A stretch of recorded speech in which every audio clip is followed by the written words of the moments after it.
What's up, guys? Just wrapping up here at work. Wednesday, a little sweaty.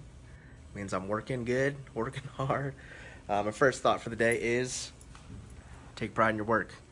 Take pride in your work. I think that doesn't. We always just equate that as like work hard and do a good job, which yes, do those things, but don't let anyone put you down. Don't put yourself down because of the work you do.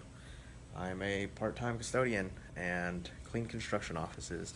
There's a lot of other things that I do too, but this is just one of my jobs, and I'm proud of it because it helps provide for my family. It's helping create a future for me and my family. So I take pride in this job. I'm not gonna think less of myself because of the work I do.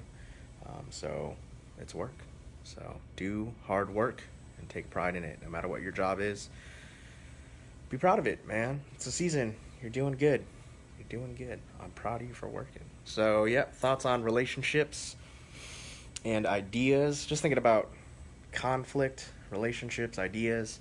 Ideas, man, if you're a leader, you're a visionary, and you see things, you've been chewing on ideas before anyone else has ever thought of this. You're thinking of solving problems before anyone even realizes there's a problem. You're seeing into the future.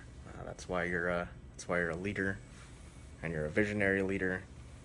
So when you present that idea, it's brand new to other people, and you've got to just expect pushback. I think that's leadership 101 right there. Expect pushback. Expect people not to understand what you're talking about. And the reality and reason behind that is that you've been mulling on that idea in your head for quite a while. And if somebody presented a new idea to you right away, you'd probably struggle with it too. So I think we should just expect pushback.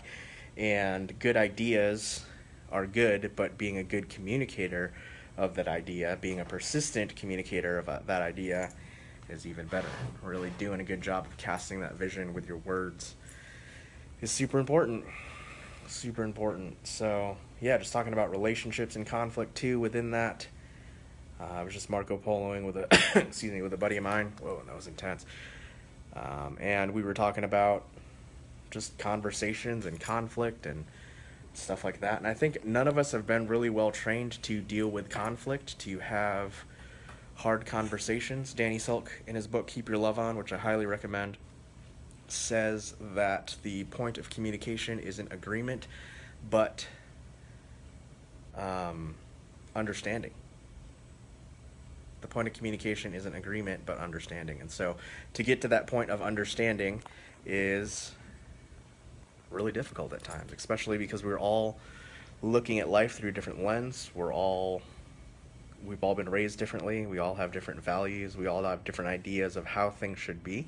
And so we've got to have hard conversations, which are probably going to get pretty heated at times, about how we think things should be. And the reality is that there's going to be some give and take there. Just because that's how we've been raised and that's our understanding doesn't mean it's right. And we've really got to be able to distinguish between preferences and absolutes as well, and just really clarify the win. What's the purpose of what we're doing? Has that been clearly defined? And I feel like that's a leadership thing. What's the purpose? What's the why? And I feel like that helps people get in line. So there's that.